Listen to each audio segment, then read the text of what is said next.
Dag. Dit is 'n wonderlike voorreg om die volgende gedagte met elkeen te kan deel. En vandag se gedagte gaan oor die gelykenis van die saaiër. Die teksgedeelte is Matteus 13 vers 1 tot 30. As ons kyk na die gelykenis van die saaiër, sal ons sien dit word in 3 dele verduidelik. In die eerste deel, die gelykenis van die saaiër, Matteus 13 vers 1 tot 9.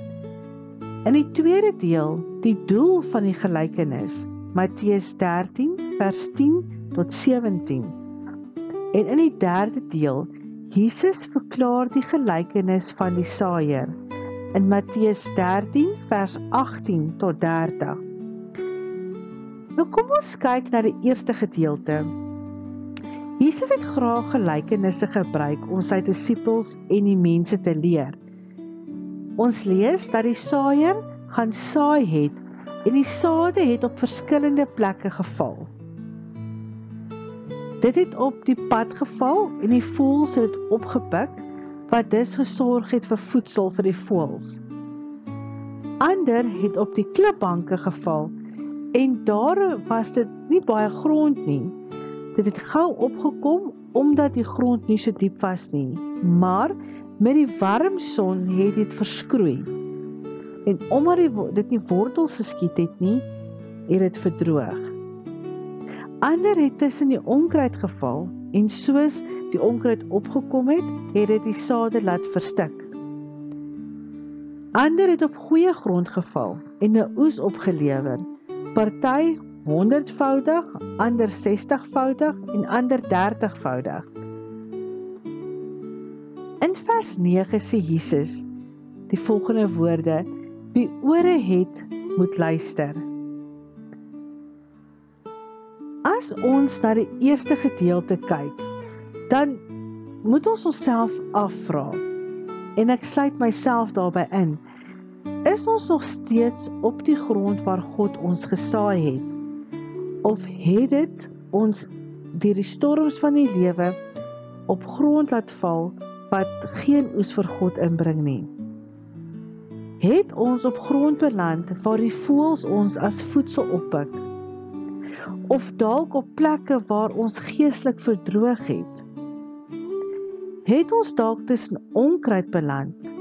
En met onkruid bedoel ek verkeerde mense en keuses wat ons so beïnvloed het dat ons verstik het onder die onkruid en dink ons kan nie meer daar uitkom nie. Of is ons nog op goeie grond waar God ons gesaai het, waar ons vir God goeie oeste opbring? Ek herhaal weer die gedeelte in vers 9. Wie ore het, moet luister.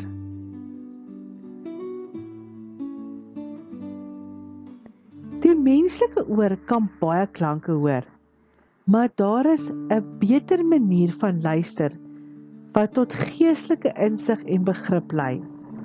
As jy waarlik na God se wil soek, sal jou geestelike gehoor fyn ingestel wees en sal hierdie gelykenisse jou meer en beter perspektief gee. Kom ons kyk na die tweede gedeelte, die doel van die gelykenis, Matteus 13 vers 10 tot 17. Die disippels het vir Jesus gevra, hoekom gebruik hy gelykenisse om mense te leer en om met mense te praat? En hy het hulle geantwoord, aan julle is dit gegee om die geheim van die koninkryk van die hemel te ken, maar aan hulle is dit nie. Jesus het nie van gelykenisse gebruik gemaak om die waarheid te verberg vir mense wat opreg daarna soek nie. Want diegene wat aanvanklik was vir die waarheid, het sy voorbeeld en gelykenisse verstaan. Vir ander was dit niks meer as 'n betekenlose storie nie. Op die manier het Jesus geestelik kos gegee vir diegene wat daarvoor honger was. Dit beteken dat ons die verantwoordelikheid dra om die dinge wat ons het, reg en goed moet gebruik. As ons Jesus verwerp, sal die hardheid van ons hart, selfs die bietjie begrip wat ons nog gehad het, vernietig. Ons kyk na die derde gedeelte. Jesus verklaar die gelykenis van die saaiër. Die gedeelte Matteus 13 vers 18 tot 30. In die gedeelte verduidelik Jesus dus wat die gelykenis van die saaiër beteken. Saad wat op die pad gesaai is.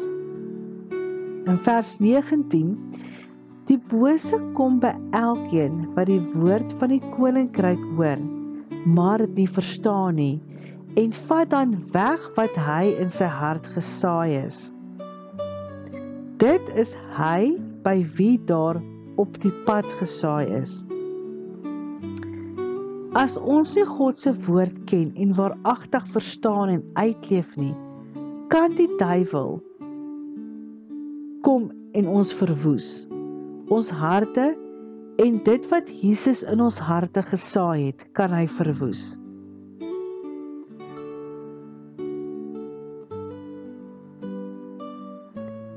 Vers 20 tot 21.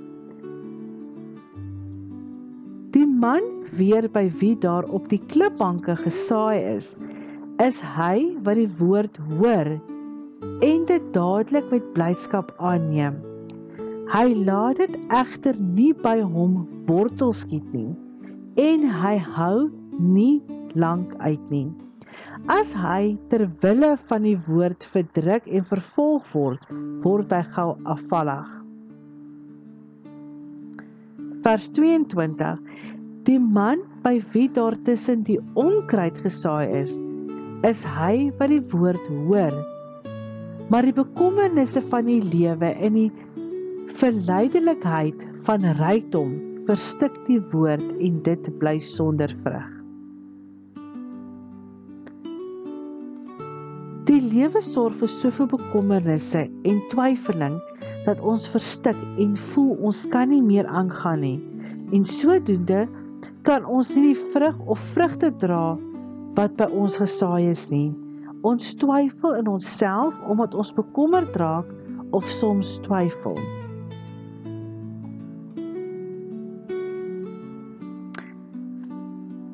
Vers 23. Die man by wie daar op goeie grond gesaai is hy wat die woord hoor en dit verstaan.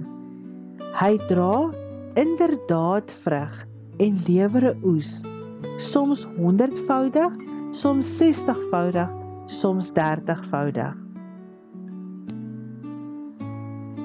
Ek sluit af. In die gelykenis word 4 soorte reaksies op die verkondiging van evangelie aangebied. Die 4 soorte grond dui op die 4 maniere waarop ons God se boodskap kan reageer. Ons reaksie verskil omdat ons nie almal ewe gereed is nie. Party mense verhard, ander is oppervlakkig. Ander se aandag word deur die bekommernisse van die lewe afgetrek. Ander is ontvanklik van die boodskap. Ek wil die volgende vraag by elkeen laat. Hoe het God se woord in jou lewe wortel geskiet? En watter soort grond is jy? Amen.